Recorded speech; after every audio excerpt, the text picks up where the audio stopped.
हैदराबाद की शादियों में बनने वाला दम का गोश्त लाजवाब सी ये रेसिपी है। बनाना इसको बहुत आसान है, लेकिन ये टेस्ट में उतनी ही औसम होती है। तो चलिए बनाते हैं आज ये रेसिपी। तो हे दोस्तों, अस्सलाम वालेकुम। कैसे हैं आप सब? उम्मीद करती हूँ आप सब खैरियत से होंगे।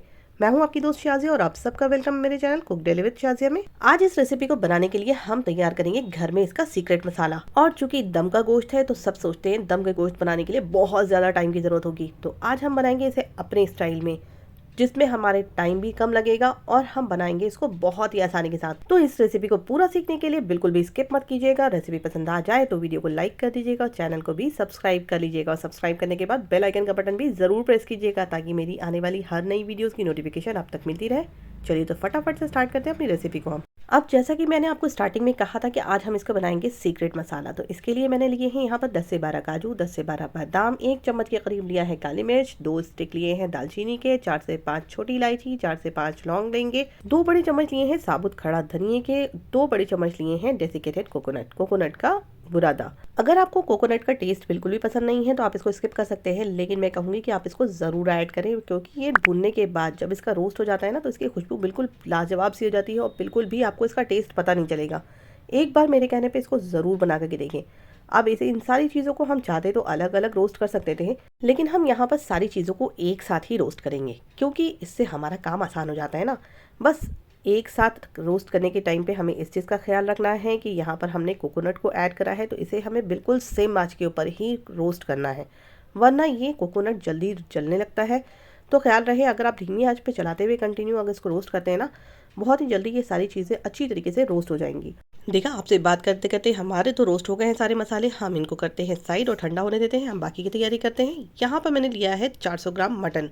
मटन आप कोई सा भी ले सकते हैं, हड्डियों वाला, बिना हड्डियों वाला, जो भी आपको पीसेस पसंद है उसे अच्छी तरीके से पहले 3 से 4 पानी से धो लीजिएगा और धोने के बाद एक स्ट्रेनर पे ज़रूर रखिएगा ताकि इसका सारा बेसान पानी निकल जाए पहले। अब जो हमने मसालों का पाउडर बनाया है वो यहाँ पर प्रॉपरली ऐड कर लेंगे। इसके साथ ही हम इसमें ऐड करेंगे नमक यहाँ पर मैंने पूरा 1 चम्मच बड़ा भर के यूज़ करा है। आप अपने अकॉर्डिंग कम या ज़्यादा कर सकते हैं।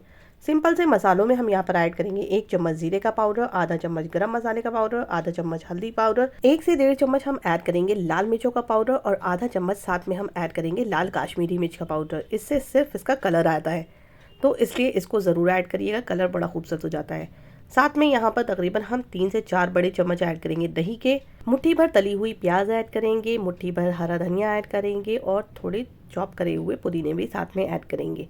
अब इन सारी चीज़ों के साथ साथ हम इसके अंदर ऐड करेंगे 1 नींबू का रस। इससे इसका टेस्ट जस्ट डबल हो जाता है। अब इन सारी चीज़ों को अच्छी तरीके से प्रॉपरली हाथों से मिक्स करना है। हम आगे ऐड करेंगे इसके अंदर जो हमने प्याज तल करके रखी है ना, उसका तेल जो बचा हुआ है वो हम हाथों हाथ वो तेल बचा हुआ ऐड करेंगे। चूँकि हम भूल चुके थे अदरक लहसुन का पेस्ट डालना, तो यहाँ पर मैंने 1 बड़ा चम्मच अदरक लहसुन का पेस्ट भी ऐड करा है और वो जो तेल हमने कहा था प्याज में तला हुआ जो हमारा बचा हुआ है वो यहाँ पर ऐड करेंगे। साथ में 1 चम्मच हम देसी घी का भी ऐड करेंगे और इसको प्रॉपरली मिक्स करने के बाद हम इसको मैरिनेट करने के लिए तकरीबन 3 से 4 घंटे के लिए छोड़ देंगे। और अगर आपको और भी ज़्यादा बेहतरीन रिजल्ट चाहिए तो आप इसको रात में मैरिनेट करके सुबह को पकाइए और सुबह को मैरिनेट करके रात को पकाइए। चलिए तो इसको हम अच्छी तरीके से मैरिनेट होने देते हैं। अब हमारे जो मसाले हमने लगा के रखे थे मटन के अंदर वो ज़बरदस्त तरीके से मैरिनेट हो चुके हैं। हम इन सारी चीज़ों को डायरेक्टली ऐड कर देंगे कुकर के अंदर। हम सारी चीज़ों को अच्छी तरीके से कुकर में ऐड कर लेंगे और फिर इसको एक दफ़ा प्रॉपर तरीके से पहले मिक्स कर लेंगे। मिक्स करने के बाद इसके अंदर से तो अभी से ही इतनी लाजवाब से खुशबू आ रही है ना कि बयान नहीं कर सकते। बोल में बचे कुछ जितने भी मसाले हैं हम पोंछ पाछ करके इसके अंदर ऐड कर लेंगे और फिर इसको चढ़ाएंगे डायरेक्टली गैस के ऊपर हाई फ्लेम पे। इसे हमें हाई फ्लेम के ऊपर थोड़ी देर के लिए भूनना है, क्योंकि मटन है, मटन भी अच्छा खासा अपना पानी छोड़ेगा और दही हमने डाला है तो दही भी पानी छोड़ेगा। इसी पानी को हमें पूरे तरीके से रिलीज़ करना है ताकि इसकी बेसान निकल जाए। बहुत ही अच्छी तरीके से इसकी बेसान रिमूव हो जाती है इस तरह से करने से। और फिर इसके बाद हम इसके अंदर कुकर में पानी ऐड करके इसको गलने के लिए छोड़ेंगे। अब चूंकि दम का गोश्त डायरेक्टली पतीली के अंदर लोग पकाते हैं और काफ़ी टाइम तक 1-1.5 घंटे तक इसको दम पे छोड़ देते हैं, यहाँ पर हम डायरेक्टली इसको कुकर में ऐड कर रहे हैं और कुकर में ही बना रहे हैं, जिससे हमारा प्रोसेस बहुत जल्दी होगा और हमारा जो दम का गोश्त है ना बहुत ही जल्दी तैयार हो जाता है। तो अगर आपको कम टाइम में बहुत ही लाजवाब सी दम गोश्त की रेसिपी ट्राई करनी है तो मेरी इस रेसिपी को ज़रूर ट्राई करके देखिएगा। बहुत ही आसानी के साथ बन जाती है, लेकिन लाजवाब इसका टेस्ट होता है। अब मैंने यहाँ पर भुनने का प्रोसेस थोड़ा फास्ट फॉरवर्ड कर दिया था और इसे अच्छे तरीके से भुनने के बाद हम इसके अंदर ऐड करेंगे आधा ग्लास पानी और पानी ऐड करने के बाद इसे प्रॉपर तरीके से मिक्स कर लेंगे और मिक्स करने के बाद इसको पहले हाई फ्लेम के ऊपर उबाल आने देंगे और फिर कुकर की लिड को लगाने के बाद हम इसकी तकरीबन 2 सीटी लगाएंगे क्योंकि ये मटन है। क्योंकि अगर मटन अच्छी तरीके से नहीं गलेगा तो प्रॉपर आपकी रेसिपी में मज़ा नहीं आएगा। और जब ये 2 सीटी लगाने के बाद हम गैस की फ्लेम को 15 मिनट के लिए सेम आंच कर देंगे और 15 मिनट के बाद हम गैस की फ्लेम को कर देंगे बंद। कुकर की लिड को तब तक ओपन नहीं करेंगे जब तक इसकी गैस ऑटोमेटिकली रिलीज़ ना हो जाए। चलिए तो मिलते हैं थोड़ी देर में।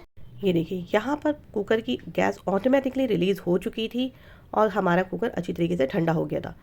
हमने इसकी लिड को ओपन करने के बाद यहाँ पर चेक करा है कि गोश्त में हमारी हल्की सी जो कसर हमें चाहिए थी वही है। गोश्त प्रॉपर तरीके से गल चुका है। अब ये जो थोड़ी बहुत जो कसर है ना, वो जब हम गोश्त को अच्छी तरीके से भुनेंगे उसमें निकल जाएगी। हमें गोश्त को इतना ही गलाना था ताकि ये भुनाई के टाइम पे जब हम चम्मच चलाएं ना तो हमारा गोश्त चू ना हो। और अगर गलती से आपका गोश्त ज़्यादा गल गया हो तो आपको बिल्कुल भी घबराने की ज़रूरत नहीं है। गोश्त की बोटियों को निकाल करके दूसरे बर्तन में रख लीजिए और मसाले को प्रॉपर तरीके से चलाते हुए भून लीजिए। इससे आपका मसाला भी भुन जाएगा और गोश्त की बोटियाँ भी आपकी चूर नहीं होंगी। और जब अच्छे तरीके से मसाला भुन जाएगा तब आपकी गोश्त की बोटियाँ आप इसमें डाल दीजिए और प्रॉपर तरीके से सर्व कर लीजिए। अब इसकी लास्ट में भुनाई करने के टाइम पे मैंने यहाँ पर नमक को टेस्ट करा था। मुझे नमक की हल्की सी कमी महसूस हुई तो मैंने आधा चम्मच ऐड करा है। आप भी यहाँ पर जब भी भुनाई करें तो नमक को ज़रूर टेस्ट कर लें और भुनाई करने के टाइम पे अगर आपको महसूस होता है नमक की कमी तो आप यहाँ पर इसको ऐड कर सकते हैं। ये देखिए मैंने कहा था ना कि आपको तेज़ आंच पे हम इसको भूनेंगे तो प्रॉपर तरीके से हमारा गोश्त गल जाएगा। अब यहाँ पर हमारा सालन तो प्रॉपर तरीके से भून गया है। आपको कैसी कंसिस्टेंसी चाहिए सालन की आप यहाँ पर रख सकते हैं। अब इसको नान के साथ, पराठों के साथ, चपाती के साथ, रुमाली के साथ, किसी के साथ भी सर्व करें ना, ज़बरदस्त ऑथेंटिक फ्लेवर देगा। ऊपर से स्प्रिंकल करिए हरा धनिया, थोड़ी सी हरी मिर्ची अगर स्क्लेट करके आपको यहाँ पर ऐड करना है तो ऐड कर सकते हैं। हम चले इसको सर्व करने। आप कब बना रहे हैं मुझे ज़रूर बताइएगा और बनाने के बाद मुझे अपना फीडबैक देना बिल्कुल भी मत भूलिएगा। चलिए तो अगर आपको मेरी ये हैदराबाद की शादियों में बनने वाली दम गोश्त की रेसिपी पसंद आ गई हो जो बनाने में बहुत आसान है तो मेरी रेसिपी को कर दीजिएगा लाइक, चैनल को कर दीजिएगा सब्सक्राइब और सब्सक्राइब करने के बाद पता है ना बेल आइकन का बटन भी ज़रूर प्रेस कीजिएगा ताकि मेरी आने वाली हर नई वीडियोज़ की नोटिफिकेशन आप तक मिलती रहे। तो अपनी दोस्त को दीजिए इजाज़त, फिर इंशाल्लाह मुलाकात होगी नई नई वीडियोज़ और नई नई आसान सी रेसिपीज़ के साथ। तब तक अपना ख्याल रखिए, दुआओं में बहुत बहुत बहुत याद रखिए। अल्लाह हाफिज़। एंजॉय योर हैदराबाद की शादियों में बनने वाला मटन दम गोश्त।